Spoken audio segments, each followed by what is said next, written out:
Chapitre 13. La cathédrale de Canterbury. Il vivait encore. Il le savait puisqu'il avait mal. Jamais il n'avait eu si mal. Une chose était sûre, il s'était cassé la clavicule et une jambe, mais ses doigts et ses orteils bougeaient et puis ne s'était pas brisé le cou. Il gisait sur l'herbe comme ces silhouettes dessinées à la craie par les policiers après un meurtre, bras et jambes écartés, tordus dans un angle horrible. Il avait des élancements dans la tête et un goût de sang dans la bouche. Il s'était mordu la langue, mais il respirait. Le balai avait sans doute ralenti sa chute au tout dernier moment, sinon il ne serait pas étendu sur l'herbe, mais dessous. David ouvrit les yeux et regarda autour de lui. Il avait atterri au milieu de l'enceinte de la cathédrale. D'un côté, il y avait une sorte d'abri d'autobus en bois entouré d'arbres. C'était la salle d'accueil de la cathédrale. Derrière lui, une rangée de maisons, dont le magasin de souvenirs. La cathédrale se dressait devant et au-dessus de lui. Les deux tours de la façade abritaient une multitude d'oiseaux noirs aux plumes effrangées, corbeaux ou corneilles qui entraient et sortaient par les fenêtres. Les 4 flèches qui couronnaient chacune des tours étaient tellement sculptées qu'on eût dit des plantes poussant au fond de la mer. La 3e tour, plus grande, évoquait une fusée médiévale prête au lancement. Elle masquait le soleil qui était bas dans le ciel.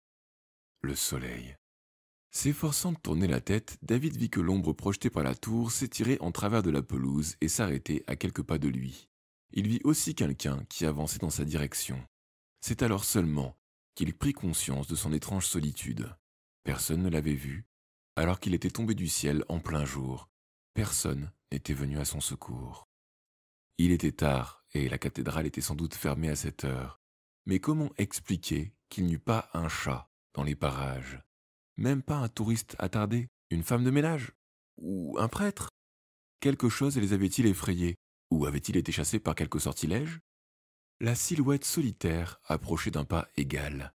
David plissa les yeux et essaya de se redresser sur un coude. La douleur lui arracha un cri. Mais comment aurait-il pu distinguer l'inconnu? Il avançait à contre-jour et lui-même était encore tout étourdi et désorienté par sa chute.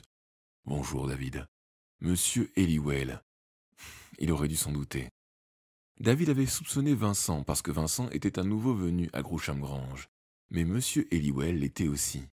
Il était arrivé à peu près à la même époque. Ensuite, David avait continué de soupçonner Vincent parce que c'était lui qui avait ramassé les copies d'examen. Mais à qui les avait-il remises? À Monsieur Halliwell. Et qui avait animé les figurines de cire grâce à ses pouvoirs vaudous? Monsieur Halliwell. Lors de la remise des prix, c'était encore lui qui avait sympathisé avec les parents de David et retrouvé le sac égaré de tante Mildred. « Tu es surpris de me voir, David ?» sourit Monsieur Halliwell, découvrant les dents d'une blancheur éblouissante. « Non. Je ne pensais pas que tu réussirais à t'échapper de la tour est, » poursuivit le professeur de vaudou en jetant un coup d'œil au manche à balai échoué à côté de David. « Je suppose que c'est celui de Madame Windergast. Décidément, tu es un garçon plein de ressources, David. Très courageux aussi. Désolé pour toi que ça n'ait servi à rien. » Il leva la main et David découvrit le Graal maudit, niché dans son immense pomme. David essaya de bouger. Sans résultat. Ils étaient seuls. Monsieur Halliwell, lui et le Graal. Le soleil rampait vers l'horizon, inondant la cathédrale d'une lumière dorée. Parmi les ombres aiguisées, celle de la 3e tour, la plus pâle, se rapprochait d'eux. Il suffisait à Monsieur Halliwell de tendre le bras et le Graal maudit passerait dans l'ombre de la cathédrale de Canterbury. Alors Groucham-Grange tomberait en poussière. « C'est la fin, David, » reprit Monsieur Halliwell d'une voix grave, presque triste. « Dans un sens, je suis content que tu sois arrivé pour y assister. Bien entendu, dès que le Graal passera dans l'ombre, toi aussi, tu mourras. Mais je t'aimais bien. Je tiens à ce que tu le saches. »« Merci, » murmura David. « Bon, je pense qu'il faut en finir maintenant. » La main qui tenait le Graal se déplaça lentement. De la lumière vers les ténèbres. « Attendez !» cria David. « Il y a une chose que je voudrais savoir. » Monsieur Halliwell hésita. Le Graal étincelait dans sa main à quelques centimètres de l'ombre de la cathédrale. « Vous devez me répondre, » insista David en se redressant péniblement sur un coude. « Pourquoi avez-vous fait ça ?» Monsieur Halliwell réfléchit un instant et leva les yeux. « Dans une heure, le soleil brillera encore. Si tu crois pouvoir me rouler... » « Mais non !» s'empressa de dire David en secouant la tête, ce qui le fit affreusement souffrir. Vous êtes bien trop intelligent pour moi, monsieur Eliwell, je dois le reconnaître. Mais j'ai le droit de savoir. Pourquoi ce coup monté contre moi? Pourquoi fallait-il que ce soit Vincent qui gagne le Graal maudit? D'accord, je vais t'expliquer, répondit le professeur de vaudou qui avait retrouvé toute son assurance. Il abaissa le Graal, mais l'ombre restait là, toute proche, avide. Vincent était incapable de gagner le Graal maudit, reprit M. Eliwell. En fait, quand j'ai mis mon plan au point, je me fichais que l'un ou l'autre gagne. Puis je suis tombé par hasard sur cette lettre de ton père. David se rappela cet instant où il avait laissé échapper la lettre. Il sortait de la salle de classe de Madame Windergast et M. Eliwell l'avait ramassée. En apprenant que tes parents devaient aller à Margate après la remise des prix, j'ai compris qu'il y avait là une occasion à ne pas manquer. Il me suffisait de glisser le calice dans leur bagage et d'attendre qu'ils le fassent sortir de l'île à ma place. Ils étaient au-dessus de tout soupçon, à condition que tu ne gagnes pas le Graal. Si tu avais disparu après l'avoir reçu, tes parents auraient été arrêtés avant même d'atteindre le bateau. On t'aurait soupçonné de leur avoir donné le calice. Vincent, lui, était le gagnant idéal. Pas de famille, ni d'amis. Pendant qu'on le rechercherait, personne ne s'occuperait de toi, ni surtout de tes parents. Et c'est vous qui avez envoyé les figures de cire. Oui, je vous ai suivi à Londres, et je vous ai surveillé tout le temps. Il y a une chose que vous ne m'avez pas encore expliquée, monsieur Eliwell. La souffrance devenait insupportable. Pourrait-il se retenir de perdre connaissance comme on se retient d'éternuer? Et pourtant, son cerveau fonctionnait à toute vitesse. Était-il si vulnérable qu'il le croyait? N'avait-il plus aucun pouvoir? Pourquoi avez-vous fait ça, monsieur Eliwell? Pourquoi? Le professeur de vaudou ricana. Je sais à quoi tu penses, David. Crois-tu vraiment pouvoir me surprendre? Monsieur Eliwell repoussa David du bout du pied. Le garçon hurla de douleur, et pendant un instant, tout vacilla devant ses yeux. Mais il se força à rester conscient. Tu essaies de faire appel à tes pouvoirs magiques, mon garçon, mais tu n'en as plus. Bon, assez discuté, il est temps pour toi de redevenir poussière. Il éleva à nouveau le Graal, mais David cria. Pourquoi avez-vous fait ça? Vous étiez le meilleur, l'un des plus grands mages vaudous. Vous n'avez pas pu cacher à tout le monde que vous aviez changé, vous étiez célèbre. J'ai été converti, lâcha brutalement M. Eliwell avec une étrange lueur dans les yeux. L'évêque de Bletchley est venu en mission à Haïti un jour et je l'ai rencontré. D'abord, j'ai eu envie de le transformer en crapaud, en serpent ou en pastèque. Puis nous avons discuté, nous avons parlé pendant des heures et, alléluia, il m'a converti au christianisme. Le christianisme? S'exclama David. Parfaitement. J'ai vu la lumière. Toute ma vie, j'avais défendu le mal. Et même pendant plusieurs vies avant celle-là. Pourtant, l'évêque m'a pardonné. Il m'a montré le droit chemin. Le chemin de la maison des fous, songea David. Alors pourquoi êtes-vous venu à Groucham-Grange si vous étiez converti? Pour détruire l'école. C'est l'évêque qui m'a envoyé. L'école est un sacrilège. Il faut la détruire, les tuer tous. Ce n'est pas très chrétien, fit remarquer David. Nous ne vous avons rien fait. Vous êtes le mal. C'est absurde, dit David. D'accord, j'admets que nous ne sommes pas très conventionnels. Mais on ne kidnappe pas les gens.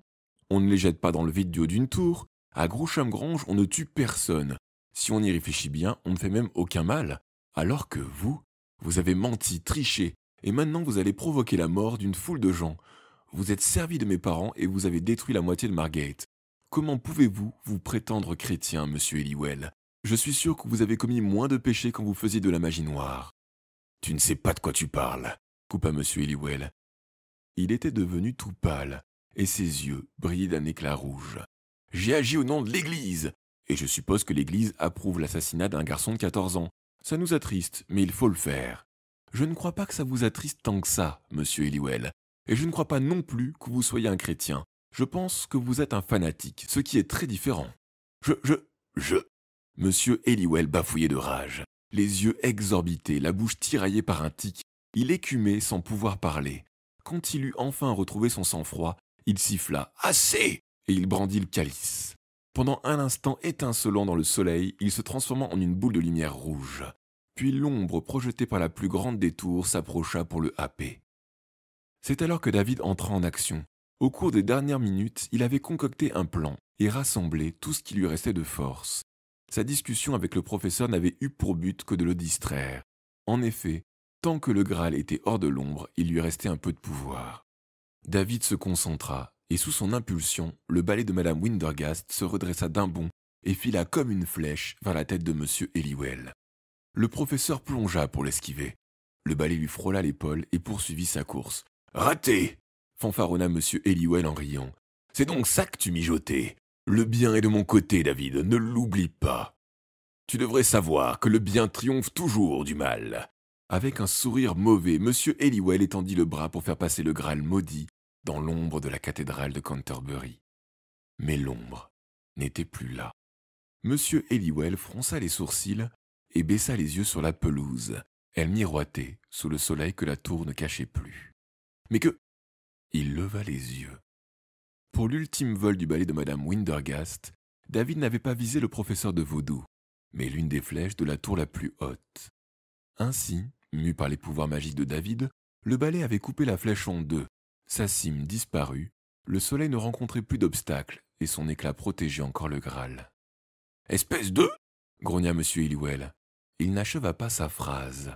Le balai avait découpé 1,5 tonne de pierre, un cône massif et effilé qui bascula dans le vide et s'abattit sur M. Halliwell. David n'osa pas regarder. Il entendit un cri perçant suivi d'un craquement écœurant. Quelque chose tomba sur l'herbe, près de sa main. Il le prit avec précaution.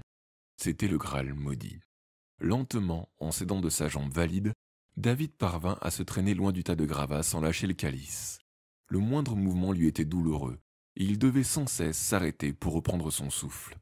Une fois hors de portée de l'ombre de la cathédrale, il serra le Graal contre sa poitrine, puis il se pelotonna dans la clarté rassurante du soleil couchant.